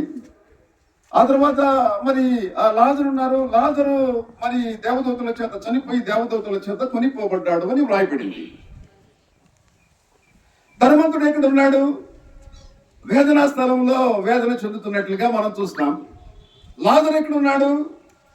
లాజరు అబ్రహాము రొమ్మున మరి నెమ్మది పొందుతున్నట్లుగా మనకి అక్కడ కనిపిస్తుంది. ఒకటేమో లూకా డైరెక్ట్ గా రాశాడు. లూకా రాసినటువంటి ఆ సువార్తలోనే ఇండైరెక్ట్ గా లేకపోతే డైరెక్ట్ గా ధనవంతుడే ఈ విషయాన్ని సాక్ష్యం ఇచ్చాడు. ఎందుకంటే ధనవంతుడి పాతాళంలో ఉండి పరదేశంలో ఉన్న అబ్రహాము రొమ్మున లాజరుని క్లియర్ గా చూస్తున్నాడు. అంటే దానికి మనకి ఏమర్థం అవుతుంది? పాతాళంలో ఉన్న ఒక మనిషి పరదేశంలో ఉన్నటువంటి ఒక మనిషిని గుర్తించగలడు అన్న విషయం అర్థమవుతుంది. పరదేశంలో ఉన్నటువంటి ఒక వ్యక్తి పాతాళంలో ఎవరెవరు బాధపడుతున్నారో తెలుసుకోగలిగిన ఏమంటే ఒక ఆ సందర్భం తెలుసుకోగలిగిన ఒక దృశ్యం మరి భవిష్యత్తులో చూడబోతున్నాము అన్న విషయాలు మరి అక్కడ మనకు కనిపిస్తా ఉన్నాయి. అక్కడున్న వారు ఇక్కడ వారిని చూస్తున్నారు, ఇక్కడున్న వారు అక్కడ వారిని చూస్తూ ఉన్నారు. ఇంతకీ ఆ విషయాన్ని ప్రక్కన పెడితే అసలైనటువంటి అంశంలోనికి వెళితే ఏమంటే లాజరు గారు ఏ సహవాసంలోనికి వెళ్ళాడు? ఎవరి సహవాసంలోనికి వెళ్ళాడంటే అబ్రహాము సహవాసంలోనికి వెళ్ళాడు. అబ్రహాము రొమ్మున ఆనుకొనబడ్డాడని మాత్రమే అక్కడ రాయబడి ఉంది. బట్ అబ్రహాము సహవాసానికి వెళ్ళినట్లుగా అక్కడ రాయబడలేదు. కానీ నేను ఖచ్చితంగా నమ్ముతాను అబ్రహాము సహవాసానికి ఆయన వెళ్ళాడు. న్యూ టెస్టిమెంట్ భక్తులు ఓల్డ్ టెస్టిమెంట్ భక్తులతో సహవాసం చేసేది ఎక్కడైనా ఉందా అంటే లూకా సువార్తలో మాత్రమే కనిపిస్తుంది. కనుక ప్రభునందు ప్రియమైన శ్రోతలారా, ఈ జ్ఞాపకార్థ కుడికలో ఉన్నటువంటి నా ప్రియమైన విశ్వాసులారా, ప్రేమతో మీకు చెప్పేది ఏమిటంటే మరణం అనేది ఒక ఆధిక్యతే. లోకంలో చాలా స్నేహాలు ఉన్నాయి. ప్రతి స్నేహం, every friendship, it should be see every friendship. మీరు చూడండి, ప్రతి స్నేహంలో ఒక పాప దోషం అనేది తప్పనిసరిగా ఉంటుంది. ఒకరు స్వార్థం కోసం ఏమండి ఒకరితో స్నేహం చేస్తారు. ఒక ప్రియురాలతో ఒక ప్రియుడు ఎలా స్నేహం చేస్తాడు అని అంటే స్వార్థంతో చేస్తాడు. ఆమె యొక్క శరీరాన్ని దోచుకోవడానికి స్వార్థంతో స్నేహం చేస్తాడు. ఆశావసంలో దోషం ఉంది. ఒక స్నేహితుడు మరొక స్నేహితుడితో స్నేహం చేస్తాడు. ఎందుకు చేస్తాడో తెలుసా? ఆ స్నేహితుడి మరి జేబు ఖాళీ చేయడానికి ఈ స్నేహితుడు స్నేహం చేస్తాడు. దానిలో కూడా దోషం ఉంది. ఇంకా చెప్పాలి అని అంటే భార్యాభర్తల స్నేహంలో కూడా దోషం ఉంది. ఇవన్నీ చెప్పడానికి చాలా సమయం పడుతుంది. కానీ ప్రియరా, లోకంలో భూ సంబంధంగా ఏమండి ఎన్ని స్నేహాలు ఉన్నాయో వాటన్నిటినీ కూడా 1 by 1 and 1 by 1 and 1 by 1 ఏమండి అగైన్ అండ్ అగైన్ మీరు ధ్యానం చేస్తూ ఏమండి మనసులో వెళ్ళిపోండి. ప్రతి స్నేహంలో దోషం అనేది, పాపం అనేది తప్పనిసరిగా కనపడుతుంది. ఏ స్నేహంలో దోషం కనపడదు, ఏ స్నేహంలో ఏ సహవాసంలో పాపం అనేది కనపడదు. ఏ సహవాసంలో ప్రేమ కనపడుతుంది, ఏ సహవాసంలో ఆదరణ కనపడుతుంది, ఏ సహవాసంలో ఏమండి ఒక మంచి అనుభూతి కనపడుతుంది అని అంటే లూకా సువార్త చాప్టర్ 16లో మరి ఉన్నటువంటి అబ్రహాము లాజరు వారు చేసే స్నేహంలో మాత్రమే ఏ మాత్రం కూడా దోషం లేనిదిగా మనకు అక్కడ కనిపిస్తుంది. కనుక మరి జాన్ ప్రసాద్ గారు ఏ సహవాసంలోనికి చనిపోయి వెళ్ళిపోయాడు అని అంటే ఏ దోషము ఏ పాపము లేని సహవాసంలోనికి ఆయన వెళ్ళిపోయాడు. మీరు అనొచ్చు, ఏమండి పరలోకంలో ఒకరినొకరు గుర్తించుకుంటారా? అది ఎలా సాధ్యమవుతుంది అని మీరు అనొచ్చు. మీకు చిన్న ఎగ్జాంపుల్గా చెప్తాను భౌతికంగా, ఆ తర్వాత స్పిరిచువల్గా కూడా రియల్గా ఫ్యాక్ట్ ఒకటి చెప్తాను. ఒకటేమో ఎగ్జాంపుల్గా భూ సంబంధంగా చెప్తాను, రెండవది రియల్గా దేవుని వాక్యంలో నుంచే రాసినది, గ్రంథకర్త రాసిన విషయాన్ని మీ ముందు ఉంచుతాను. పిల్లలు ఒక గాజు గ్లాస్ తీసుకోండి. ఫర్ ఎగ్జాంపుల్ భూ సంబంధంగా ఒక గాజు గ్లాస్ తీసుకుంటే, ఆ గాజు గ్లాస్ లో ఒక ద్రాక్ష రసాన్ని మనం పోస్తే గాజు గ్లాసు లోపల ఏముందో మనకు చాలా క్లియర్ గా అర్థం అవుతుంది. ఏమర్థం అవుతుంది? ఆ కలర్, ద్రాక్ష రసం ఏ కలర్ లో ఉందో, ఎంత మోతాదులో ఉందో అన్నది గ్లాస్ లో మనకు తప్పనిసరిగా కనిపిస్తుంది. అలాగే ప్రియులారా, మరి ఈ లోకంలో దేవుని యందు విశ్వాసం ఉంచిన వారు పరమనకు చేర్చబడినప్పుడు, లేక పరదేశులకు చేర్చబడినప్పుడు, ఒక మంచి సహవాసానికి చేర్చబడినప్పుడు, పాత నిబంధన గ్రంథంలో ఉన్న భక్తులను గుర్తించగలిగినటువంటి ఆ మెమొరీ దేవుడు స్వాభావికంగా, ఆధ్యాత్మిక స్వాభావికంగా పెట్టాడు. భౌతిక స్వాభావికంగా కాదు, ఆధ్యాత్మిక స్వాభావికంగా పెట్టాడు. తప్పనిసరిగా చూసేటువంటి ధన్యతను మనం చనిపోయిన తర్వాత ఆ చూసే ధన్యతను దేవుడు మనలో పెట్టాడు. దాన్ని అది ఎలా అంటే అది క్రీస్తు యొక్క రిజరెక్షన్ లో నుంచి వచ్చింది. ఎలాగొచ్చింది అది అర్థమవుతుందా మీకు? క్రైస్ట్ రిజరెక్షన్ అంటే క్రీస్తు పునరుద్ధానంలో గుండా పుట్టింది అది. వారు యేసు ప్రభుని చూస్తా ఉన్నారు, తలుపులు వేసినట్లుగా ఉన్నాయి. శిష్యులు ఏమిటి తోమ లేని ప్రదేశంలో తలుపులు వేసినట్లుగా ఉన్నాయి. యేసు ప్రభు లోపలికి ప్రవేశించారు. అండ్ సెకండ్ వన్, రెండవసారి కూడా తోమ ఉన్నప్పుడు యేసు ప్రభు వారు తలుపులు వేసినట్లుగా ఉన్నాయి, లోపలికి ప్రవేశించారు. కనుక వారు గుర్తుపెట్టారు, ప్రభు వారిని గుర్తుపెట్టారు. కనుక ప్రభునందు ప్రియులారా, ఇది భౌతిక పూర్వకమైన ఎగ్జాంపుల్ అయితే, స్పిరిచువల్ గా రియల్ గా రాసిన ఎగ్జాంపుల్ మరొకటి ఉంది. మత్తయి సువార్తలో చాప్టర్ 17 లో చూడండి.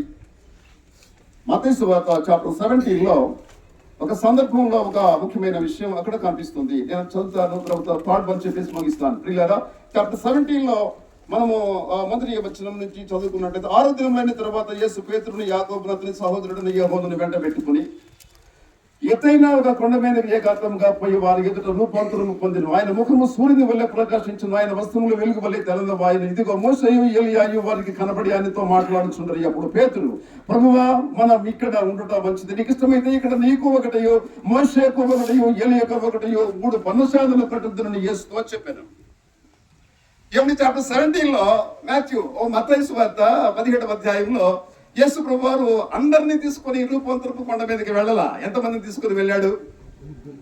కేవలం 3 డిసైపుల్స్, 3 ఏమిటి ఆ శిష్యులు మాత్రమే తీసుకుని వెళ్ళాడు. ఒకరు పేతురు గారు అయితే, ఒకరు యాకోబు అయితే, 3వ వ్యక్తి యాకోబు సహోదరుడైన యాకోబు మరి యోహానుని తీసుకొని 3 మాత్రమే తీసుకుని వెళ్ళాడు. రూపాంతరం చెందాడు. రూపాంతరం చెంది అయిపోయిన తర్వాత పేతురు గారు మాత్రమే తీసుకుని వెళ్ళింది 3. అయితే చూసింది ఎవరు? కేవలం మరి మోషేని, ఏలియాని ఇద్దరిని చూసింది ఎవరంటే కేవలం పేతురు మాత్రమే చూశాడు. పేతురు చూసిన తర్వాత ప్రభుతో ఆయన ఏమన్నాడంటే, ప్రభువా, నీకు మోషేకు 1, ఆ తర్వాత ఏలియాకు 1, నీకు 1 పర్ణశాలలు కడతాను, మనం ఇక్కడ ఉండడం మంచిది అని అన్నాడు. పర్ణశాలలు కడతాను అన్నది పేతురులో ఉన్న సమర్పణ చూపిస్తా ఉంది. మనం ఇక్కడే ఉండడం మంచిది అన్నది పేతురు యొక్క అవివేకాన్ని చూపిస్తా ఉంది. పర్ణశాలను కడతాము అన్నది పేతురు యొక్క సాక్రిఫైస్ ని చూపిస్తా ఉంటే, సమర్పణ చూపిస్తా ఉంటే, ఎలా కడతాడు 3 పర్ణశాలలు? ఏముంది పేతురు దగ్గర కట్టడానికి? అయినా నేను కడతాను, మీకు 1, మోషేకు 1, ఆ ఏలియాకు 1, 3 పర్ణశాలలు కడతాను. 4th డాక్టర్ చెప్పింది, ఇక్కడ ఒక మంచి చర్చి కన్స్ట్రక్షన్ చేయబడాలి. ఎలా కడుతుంది? ఎలా కడతావు పేతురు? నువ్వు 3 పర్ణశాలలు ఎలా కడతావు? ఏముంది నీ దగ్గర? యేసు ప్రభు సెలవేయకపోతే ఒక చాపు కూడా నువ్వు పట్టుకోలేవు కదా, ఎలా కడతావు నువ్వు? కనుక పేతురులో ఉన్న సాక్రిఫైస్ ఏమండి అక్కడ కనపడుతుంది. పేతురు కట్టగలడు దేవుడి సహాయంతో. ఆ 4th డాక్టర్ ఉన్నట్లుగా ఇక్కడ ఒక మంచి చర్చ్ కన్స్ట్రక్షన్ దేవుని సహాయంతో కట్టగలుగుతారు. కనుక రెండవది ఆయన అవివేకానికి సాదృశ్యం. ఇక్కడే ఉంటే సువార్త ఎక్కడ ప్రకటిస్తారు? గలిలయ ఎలా వెళతారు? సమరయ ఎలా వెళతారు? యూదయ ఎలా వెళతారు? అంత్యోకయ ఎలా వెళతారు? యెరికో ఎలా వెళతారు? బేతనియ ఎలా వెళతారు? వాళ్ళు యెరూషలేము ఎలా కేంద్రస్థానం, సువార్త కేంద్రస్థానం మన యెరూషలేముకి ఎలా వెళతారు? వాళ్ళు అక్కడే ఉండడం మంచిదైతే నో, అది అవివేకం, ఇది సమర్పణ. ఆ విషయాన్ని కూడా ప్రక్కన పెడితే, మోషే ఓల్డ్ టెస్టిమెంట్ భక్తుడు కదా, మరి మోషేకి పేతురుకి మోషే ఎలా తెలుసు? ఎప్పుడైనా చూసాడా పేతురు మోషేని? నో, మోషేని పేతురు ఎప్పుడు చూడలే. ఏలియాని చూడండి, ఏలియాని ఎప్పుడైనా చూసాడా? నో, పేతురు గారు ఏలియాని ఎప్పుడూ చూడలే. కనుక గుర్తుపడతా ఉన్నాడు. కానీ అయినప్పటికీ గుర్తుపడుతున్నాడు. ఏమని గుర్తుపడుతున్నాడు? ఆయన మోషే అని గుర్తుపడుతున్నాడు. తర్వాత ఆయన ఏలియా అని గుర్తుపడుతున్నాడు. ఒకవేళ ఏమండి మోషే పేతురు గారి యొక్క చూపు, ఒకవేళ ఆ జ్ఞానము ఒకవేళ తప్పు అయితే యేసు ప్రభు ఏం చెప్పుండాలా? ఆయన మోషే కాదు పేతురు, ఆయన ఏలియా కాదు పేతురు అని చెప్పని పేతురు గారికి యేసు ప్రభు వారు చెప్పుండాలా. కానీ యేసు ప్రభు చెప్పలేదు అని అంటే రియల్ గా ఆయన మోషేనే. యేసు ప్రభు చెప్పలేదు అని చెప్పుంటే రియల్ గా ఆయన ఏలియానే, అందులో అనుమానమే లేదు. కనుక ఎందుకు ఇదంతా డీటెయిల్డ్ గా ఈ ఎక్స్ప్లెయిన్డ్ ఈ మెసేజ్ అని అంటే సెకండ్ వన్ లో కేవలం ఒక మాట మీ ముందుకు తీసుకురావడానికి మాత్రమే. అదేమిటి అని అంటే, మనము మన భర్త చనిపోతే మన భర్తను ఎక్కడ చూస్తాం? తప్పనిసరిగా మనం చనిపోయిన తర్వాత ఆయనను చూస్తాం. మన భర్తను మనం అక్కడ చూస్తాం. మన భార్య చనిపోతే మనకంటే ముందుగా తప్పనిసరిగా మన భార్యను అక్కడ చూస్తాం. కనుక మరణం అనేది ఆధిక్యత. మరణించిన తర్వాత పొందుకునేది శ్రేష్టమైనటువంటి ఈ సహవాసం. ఈ సహవాసం మనకు కావాలంటే భూమి మీద యేసు ప్రభుని మనం ప్రాణం ఉన్నప్పుడే నమ్మాలి. And final one, third one, మూడవదిగా మనం గమనించినట్లయితే ప్రభునందు ప్రేమైన వాళ్ళారా, మూడవదిగా చూస్తే ఒక మంచి విందుశాలకు మనము చనిపోయిన తర్వాత వెళ్తాం. ఒక మంచి విందుశాలకు మనం ఎక్కడ వెళ్తాం చెప్పండి? మంచి విందుశాలకు చనిపోయిన తర్వాత మరి మనము ప్రభు దగ్గరికి ఆ విందుశాలకి మనం వెళ్తాం. ఏమిటి విందుశాలలో ఏముంటాయి? విందుశాలలో భూ సంబంధమైనటువంటి ఆహార పదార్థాలు ఉంటాయా? విందుశాలలో మరి మనం తాగేటువంటి కూలింగ్ వాటర్ ఉంటుందా? విందుశాలలో మనం తాగేటువంటి మినరల్ వాటర్, ప్యూరిఫై చేసిన మినరల్ వాటర్ ఉంటుందా అనంటే ఇవి ఏమి అక్కడ ఉండవు. కేవలం ఉండేది ఒక జీవ వృక్షం మాత్రమే ఉంటుంది. జీవ వృక్షాన్ని గురించిన వివరణ ఆదికాండం చాప్టర్ 2 లో 9వ వచనంలో కనపడుతుంది. చదువుదాం ఆ వచనాన్ని. ఆదికాండం 2వ అధ్యాయంలో 9వ వచనంలో జీవ వృక్షాన్ని గురించినటువంటి విషయం ప్రారంభమవుతుంది. అది నేల నుండి మొలిచింది. చూడండి ఆ మాట 2వ అధ్యాయం 9వ వచనంలో. నేను ముగిస్తానండి ఒక 5 minutes లో. మరియు దేవుడని యెహోవా ఆ చూపునకు రమ్యమైనది, ఆహారమునకు మంచిది అయిన ప్రతి వృక్షమును, ఆ తోట మధ్యన జో వృక్షమును, మంచి చెట్ల తెలివనిచ్చు ఆ వృక్షమును నేల నుండి మొలిపించెను. తోట మధ్య జీవ వృక్షము మొలిపించాడు యేసు ప్రభువారు, దేవుడు మొలిపించాడు. ఈ జీవ వృక్షాన్ని గురించిన స్టార్టింగ్ లో ఏమండి వివరణ ఆదికాండంలో 2వ అధ్యాయంలో 9వ వచనంలో ప్రారంభమవుతుంది. అదే సమయంలో ఏమండి ఇదే ఆదికాండంలో ప్రియమైన వాళ్ళారా మనం గమనించినట్లయితే మరి కొంచెం మనము చాప్టర్ ఒక రివల్యూషన్ లోకి వెళదాం. కొంచెం రివల్యూషన్ లోకి వెళితే, ప్రకటన గ్రంథంలోనికి వెళితే 2వ అధ్యాయంలోనే 7వ వచనంలో మనకు తెలుస్తుంది. దీని గురించిన వివరణ ప్రకటన గ్రంథం 2వ అధ్యాయంలో 7వ వచనంలో మనకు కనిపిస్తుంది. ఆ మాట కూడా చదువుతాను, దయచేసి చూడండి. 7వ వచనం. చెవిగలవాడు ఆత్మ సంఘములతో చెప్పుచున్న మాట విధులు గాక, జయించువానికి దేవుని పరదేశంలో ఉన్న జీవ వృక్ష ఫలములు భుజింపనిత్తును అని రాశాడు. ఎవరు రాశారు? మొదటి జీవవృక్షాన్ని గురించినటువంటి వివరణ మోషే గారే రాశారు. ఆదికాండం 2వ అధ్యాయం 9వ వచనంలో. తర్వాత జీవవృక్షాన్ని గురించినటువంటి వివరం ఎవరు రాశారంటే పద్మస్సు దీపంలో పరవశుడైనటువంటి చివరి హతసాక్షి అయినటువంటి యోహాను గారు రాశారు. యోహాను గారు ఇంకా మరి ఎక్కడెక్కడ రాశారంటే ప్రకటన గ్రంథంలో 2వ అధ్యాయంలో 7వ వచనంలో మాత్రం రాసి ఉండడం మాత్రమే కాకుండా ప్రకటన గ్రంథంలో 22వ అధ్యాయంలో 2వ వచనంలో కూడా రాశాడు. 2వ వచనంలో కూడా జీవ వృక్షాన్ని గురించిన మరి విషయం మనకు కనిపిస్తుంది. అండ్ థర్డ్ వన్ అదే మరి ప్రకటన గ్రంథంలో అదే యోహాను 22వ అధ్యాయంలో 14వ వచనంలో కూడా రాశాడు. అమ్మ చదువుతాను, ఇది ఖచ్చితంగా చదవాలి. ఎందుకంటే ఈ జీవ వృక్షాన్ని నువ్వు ఎలా తినగలుగుతావు అన్న విషయం నీకు తెలియాలంటే ఇది చదవాల్సిందే. 22వ అధ్యాయంలో 14వ వచనాన్ని నేను చదువుతున్నాను, దయచేసి చూడండి.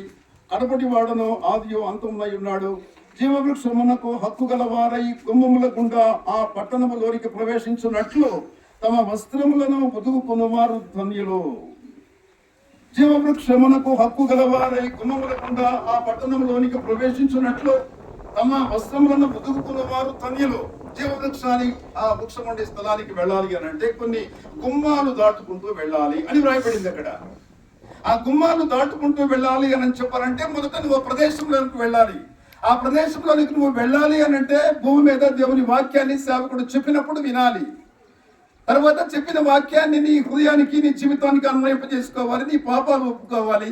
ఆ తర్వాత మారుమనసు పొందాలి. బహిరంగంగా సంఘం ఎదుట బాప్తిసం ఇవ్వాలి. ఒకవేళ బాప్తిసం తీసుకోవడానికి నీకు సమయం లేకపోయినా వెళ్ళిపోవచ్చు అక్కడికి.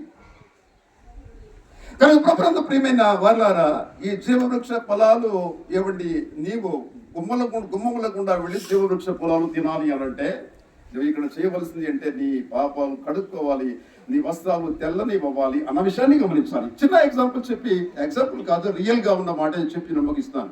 లాజరుకు తినడానికి ఎంత ఆహారం ఉంది భూమి మీద? లాజరు తినడానికి ధనవంతుని టేబుల్ మీద పడే చిన్న స్మాల్ బ్రెడ్స్ మాత్రమే ఉన్నాయి. లాజరు తినడానికి ఎంత ఆహారం ఉంది? ఒక సంవత్సరానికి సరిపడే ఆహారం లాజరు దగ్గర లేదు. 10 సంవత్సరాలకు సరిపడే ఆహారం లాజరు దగ్గర లేదు. ఇంకా మీకు కొంచెం బాధాకరంగా మిమ్మల్ని బాధ పెట్టడం నా ఉద్దేశం కాదు, కానీ వాక్యంలోనికి లోతుగా తీసుకుని వెళ్ళడం నా ఉద్దేశం. అందుకే చెప్తున్నాను, రేపటికి కూడా ఆహారం లాజరుకు లేదు. రేపటికి కూడా, ఈ రోజుకుంది, రేపటికి కూడా లేదు. రేపటి ఆహారం కోసం లాజరు మొట్టమొదటిగా నా ధ్యానంలో దేవుడి వైపు చూస్తున్నాడు. రెండవది ధనవంతుని యొక్క బల్ల మీద ముక్కల వైపు చూస్తాడు. ఇది తప్ప లాజరు ఏమండి భూమి మీద బ్రతకడానికి రెండో ప్రత్యామ్నాయమే లేనే లేదు. కనుక లాజరు బ్రతకడానికి చిన్న రొట్టె ముక్కలు అయితే, ఈ లోకంలో యేసు ప్రభువునందు విశ్వాసం ఉంచి గుమ్మముల గుండా లోపలికి వెళ్ళి జీవవృక్ష ఫలాలు తినడానికి ఎన్ని జీవవృక్ష ఫలాలు ఉన్నాయి పరలోకంలో? ఓన్లీ వన్ ట్రీ, ఒకే ఒక జీవవృక్షం, అంతే. ఫలాలు చాలా ఉన్నాయి, బట్ వృక్షం మాత్రం ఒకటే ఉంది. మీరంతా ఆది గ్రంథంలో ధ్యానం చేయండి, ప్రకటన గ్రంథంలో ధ్యానం చేయండి. అంతేకాదు, మోషే గారు మాత్రమే జీవవృక్షాన్ని రాయలేదు, గురించి రాయడం మాత్రమే కాదు, యోహాను గారు మాత్రమే కాదు రాసింది. మధ్యలో ఏమండి మహాజ్ఞ అయిన సులమాను కూడా కొన్ని రెఫరెన్సెస్ ఇచ్చేశాడు జీవవృక్షాన్ని గురించి. మీరు ఇంటికి వెళ్ళి చదువుకోండి. ఆ సామెతల గ్రంథంలో 4 పర్యాయాలు రాయబడి ఉంటుంది జీవవృక్షాన్ని గురించి, 4 పర్యాయాలు రాయబడి ఉంటుంది. కనుక ఈ జీవవృక్షం యొక్క లక్షణం ఏమిటి అని అంటే, భూమి మీద ఉండి ప్రతి వృక్షము ఒక కాపు కాస్తే అది 12 కాపులు కాస్తుంది. దాంట్లో ఉన్న స్పెషాలిటీ ఏంటి? జీవవృక్షంలో ఉన్నటువంటి స్పెషాలిటీ ఏంటంటే best quality of life tree. జీవవృక్ష ఫలానికి ఉన్నటువంటి what is the speciality of life tree? జీవవృక్ష ఫలానికి ఉన్న స్పెషాలిటీ ఏమిటి అంటే అది 12 కాపులు కాస్తుంది. కనుక విస్తారమైన ఫలాలు ఉంటాయి.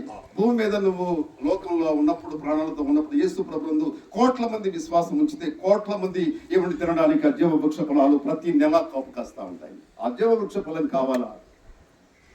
తల వంచి ప్రభు నా పాపాలు క్షమించాలని నేను ప్రార్థన చేసి ఇక్కడ జరుగుతున్న మందిర పరిచర్యలో పాలిపాగుస్తువ్వాలని కోరుతున్నాను. దేవుడు ఈ వాక్యాన్ని దీవించిన గాక. ఈ సమయంలో సహోదరి కుమారుని మరి దీవించాలని నేను మనస్ఫూర్తిగా కోరుకుంటున్నాను. అన్నగారు ఒక మాట చెప్పేవారు, వాక్యం అయిపోయింది, ఈ మాట చెప్తే ముగిస్తాను. కాంతసదన్న ఒక మాట చెప్పేవారు, గాడ్విల్ కోసం ప్రార్థన చేయాలి. గాడ్విల్ ఉన్నాడు ఇక్కడ, ఎప్పుడు అదే మాట చెప్పేవారు. ఐజాక్ గారు చెప్పారు, ఉన్నట్లుగా కనిపించాడు, లేకపోయినా లేనట్లుగా ఆయన కనిపించాడు. ఇంకొకటి కూడా, ఆయన సేవకులకు ఎటువంటి మంచి ఆతిథ్యం చేస్తాడంటే, నేనే చాలా ఆశ్చర్యపోయాను. ఒకసారి ఈ దగ్గర చాలా డబ్బు ఉండి ఉండవచ్చు అని అనుకున్నాను, కానీ ఆయన దగ్గర ఏమీ లేకపోయినా చాలా రకాలైనటువంటి ఆహార పదార్థాలు దైవ సేవకులు పెట్టే లక్షణం ఆయన దగ్గర. అలాంటి మంచి దైవ సేవకుని ఈ గ్రామం కోల్పోయింది. వాళ్ళకి నేను చింతిస్తున్నాను. అయితే దేవుడి దగ్గర ఉన్నాడు, అందుకు సంతోషిస్తున్నాను.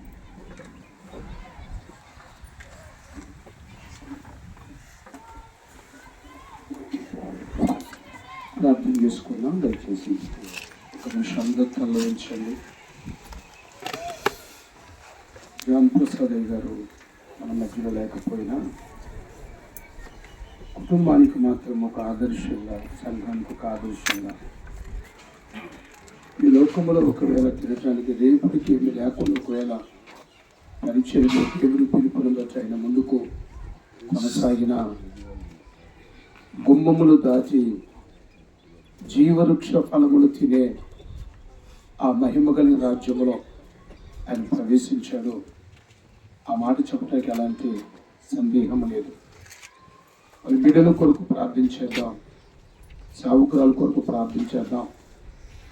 జరుగుతున్న పరిచర్య, సంఘ పరిచర్య విస్తరణ కొరకు చిన్న ప్రార్థన చేసి తిరిగి దైవజనులు అయిన నిక్సన్ గారికి ఈ సమయాన్ని అప్పగిస్తాం. ప్రేమ కలిగిన తండ్రి, మహోన్నతుడా, పరిశుద్ధుని కొందన ఈ మంచి సమయాన్ని ప్రేమించి మాకు ఇచ్చినందుకు వందనాలు. మీ సేవకు నిలబెట్టుకుని మీరు మాతో మాట్లాడుతూ వచ్చారు. ఈ గుడారము శిథిలమైపోతుందని పౌలు భక్తులుగా చెప్పిన మాట, బ్రతుకుట క్రీస్తే సావైతే నాకు లాభమని. మూడవదిగా ప్రభు, మేము పరలోక రాజ్యములు ప్రవేశించడానికి జీవ వృక్ష ఫలముల కొరకు మేము హక్కుదారులకు ఉండాలని సత్యాన్ని మీ కుమారుని పెట్టుకుని మాతో మాట్లాడారు. నిజమే, లాజరుకు భూలోకం తినడానికి ఎన్నో సంవత్సరాలు సరిపోయే ఆహారము లేదు. ఒక మాట చెప్పాలంటే రేపటికి ఆహారము కూడా లేదు. మీ మీద ఆధారపడ్డాడు. ధనవంతుని యొక్క బలవైపు చూస్తూ వచ్చాడు తన కడుపు నింపుకోవటానికి. ఈ సేవకులు కూడా మీ పరిచయం చేస్తూ స్వార్థను ప్రకటిస్తూ ఈ ప్రాంతాలు తిరుగుతున్నాయినా తను ఎన్నో ఇబ్బందులు పడుతూ సంఘక్షేమం కొరకు ప్రార్థించాడు. అబ్బా, మీ దాసుడు చేసిన పరిచర్యను మీరు జ్ఞాపకం చేసుకోండి. ఆ కుటుంబమును మీరు దర్శించండి, మీ కుమారుని దర్శించండి. ఈ కుమారుని మీ సేవకుడుగా నాయన మలచమని ప్రార్థిస్తున్నాను. ఇప్పటి నుంచి నాయన మీ కుమారుని మీ ఆత్మతో నింపమని ప్రార్థన చేస్తున్నాను.